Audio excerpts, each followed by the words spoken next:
চলো আবারও তোমাদের সাথে চলে আসলাম আমি একটা নতুন ব্লগে তোমাদেরকে নিয়ে।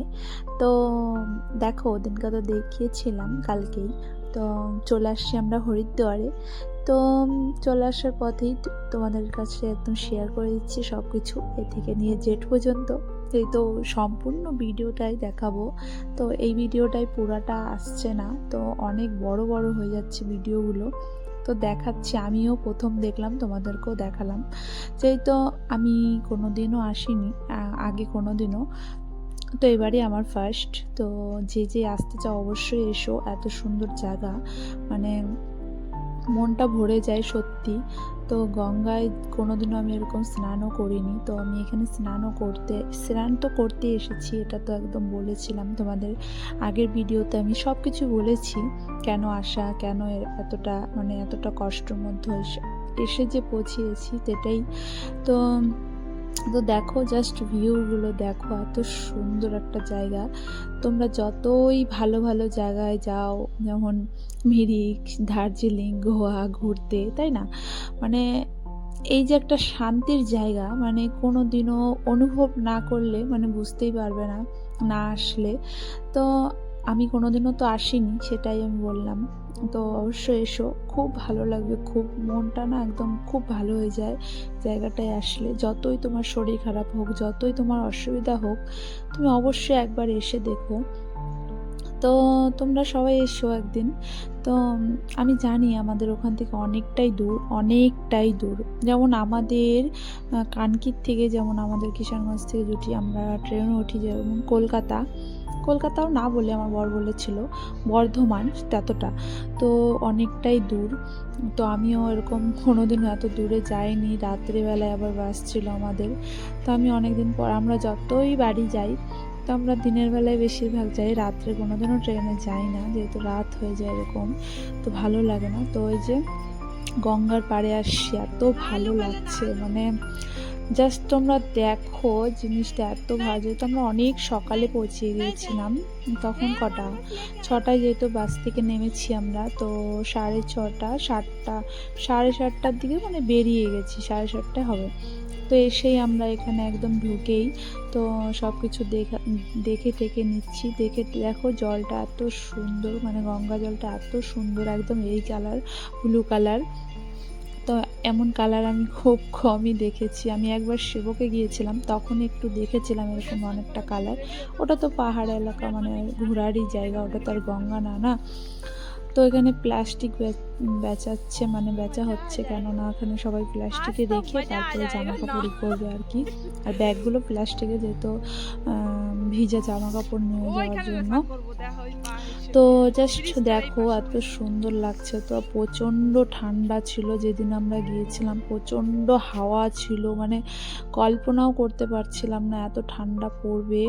মানে যতই কষ্ট হয়েছে তাও গিয়েছি এরকম আর কি। তো এসে আগে ছেলেকে বললাম স্নান করিয়ে দাও, তারপর ছেলে তো করবে না, আবার বলছে মা করব, মানে ওরও মনটা চাচ্ছে আর কি। কিন্তু ঠান্ডায় না, মানে হাত পা কাজ করছিল না আমাদের, মানে এত প্রচণ্ড ঠান্ডা, তারপরে আবার হাওয়া। তো হাওয়াটার জন্য না একদম খুব অসুবিধা হয়েছিল। এত ঠান্ডা মানে বলার মতো। এমনিই তো গঙ্গা ঠান্ডা হয়, তারপরে আমরা আবার ঠান্ডার দিনে গিয়েছি, যেহেতু ডিসেম্বর। তো ছেলে দেখো কত করছে, মানে এত ঠান্ডা লাগছে, ওর না হাত পা কাজই করছিল না একটু পরে। তো দেখো ছেলেকে 2 মগ জল ঢালবে কি না, ও দৌড়ায় পালাবে, মানে এত ঠান্ডা জলটা, মানে মারাত্মক লেভেল ঠান্ডা জলটা। মানে খুবই কষ্ট হয়েছিল আমার ছেলের, কিন্তু কি আর করবো, দেখো 2 মগ ঢেলে হয়ে গেছে। তারপরে ওকে জামা কাপড় পরিয়ে দিয়েছি সব কিছু। ও বলছে মা আমার হাত পা কাজ করছে না, আমি কী করবো, মানে সব কিছু পরে ঠরে বসে থাকে। তারপরে আর কি, এখানে আমি বললাম ফটোশ্যুট করবো না, তারপরেও লোকটা না জবরদস্তি, মানে এমন করে ফটোগুলো তুলে নিয়েছে, আর ভালো লাগছিল না। বলছি ঠিক আছে চলো কটা ফটো বের করেই নিই, যেহেতু আর কি করব, ছবিগুলো তোলা হয়ে গেছে। তো এখানে না এমন জিনিস ব্যবহারগুলো খুব খারাপই লাগলো। তোমরা যেটা চাবা না সেটা ওরা জবরদস্তি করাবে। এখানে এই যে একটা ব্রাহ্মণ এসে দাঁড়িয়েছে। জাস্ট ২ টা ফুল দেবে তাও বলে টাকা নেবে। আমরা চেয়েছি না আমরা বলেছি একবারও সেটাও না। তারপর ওই যে মহিলাটা দাঁড়িয়ে আছে বিনা মতলবে মানে কোনো কারণ না আমরা একবারও বলছি না। আমাদের মতন আমরা স্নানও করতে পারছি না। মানে সবাই এসে ঘিরে ধরছে। এটা লাগবে, ওটা লাগবে, এটা দেবো। ২ গ্লাস ছোট, ছোট গ্লাসে দুধ দিয়েছে তার ৳৫০ দাম। মানে টাকাই টাকা। আর কিছু বলবো কি বলবো? এখন আমি স্নান করতে দেখো ভয় পাচ্ছি। তো এই যে এখন ঠাকুরকে প্রণাম করে নিচ্ছি, ঠাকুর আমার সব পাপগুলো ধুইয়ে দাও। যত পাপ করেছি আমি এত কষ্ট করে এখানে আসছি যে আমি কত পাপ করেছি জীবনে যে আমার ভগবান আমাকে সুস্থ করে রাখে না কেন আমি বুঝি না।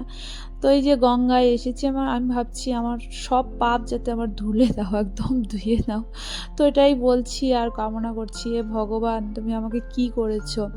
কি ছিলাম জীবনে কোনো রোগ ছিল না আমার। বিয়ের আগে আমি কোনোদিন একটা রোগে ভুগিনি।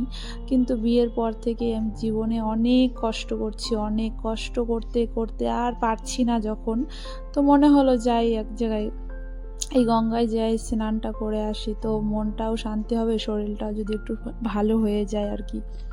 আমার জীবন কাহিনী অনেক বড়, অনেক এমন এমন জিনিস আছে, ঘটনা বললেও তোমরা অবাক হয়ে যাবে। তো আমি এখন যে এত হাসি খুশি খেলে মানে জীবনটা করছি সেটা তোমরা দেখতে পারছো।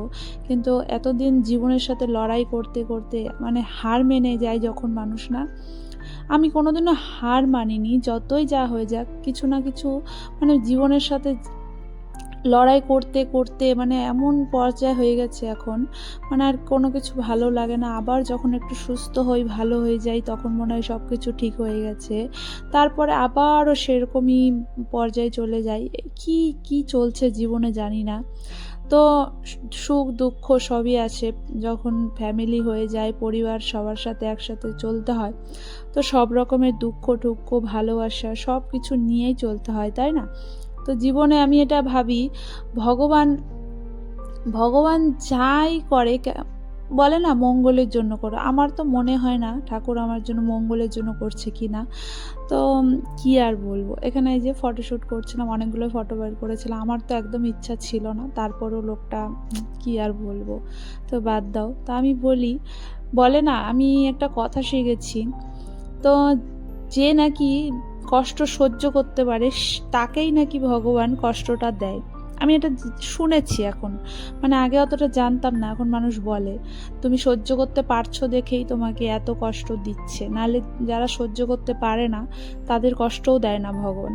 এটা সত্যি কিনা আমি জানি না, কিন্তু জীবনে বলেছি না অনেক কষ্ট থেকে মানে পার হয়ে আসছি এরকমও না, মানে এখনও এরকম চলছে এরকম জীবন, কিন্তু বড় বড় সমস্যাগুলো সব কিছুর থেকে বর্তমানে এখন ভালো আছি ২ বছর ধরে আমি। তো সেটাই তোমাদের সাথে একটু শেয়ার করলাম, মনটাও খারাপ হয়ে গেল। এই ঠাকুরের কাছে না আমি ওই যে এই স্নান টান হয়ে আমাদের ফ্রেশ ট্রেশ সব হয়ে গেছে, এখন ড্রেস ট্রেস চেঞ্জ করারও এখানে আছে। আগে বলে ড্রেস চেঞ্জ করার জিনিস ছিল না, তো এখন আবার ড্রেস চেঞ্জ করার হয়েছে সব জায়গায়। তো জাস্ট ভালো লাগলো সব কিছু। তো এখানে ফ্রেশ হয়ে আসছি, এখন চিরুনি করে এখন বেরোয় যাবো এখান থেকে, যেহেতু আমরা থাকবো না এখানে। তো ওর জন্য সবাই হ্যান্ড ব্যাগ নিয়ে আসছে, মানে হ্যান্ড ব্যাগ আমি একটা নিয়ে আসছি, আমার ছেলের জন্য, আমার বরের, সবার জন্য একটা একটা করে ব্যাগ ছিল।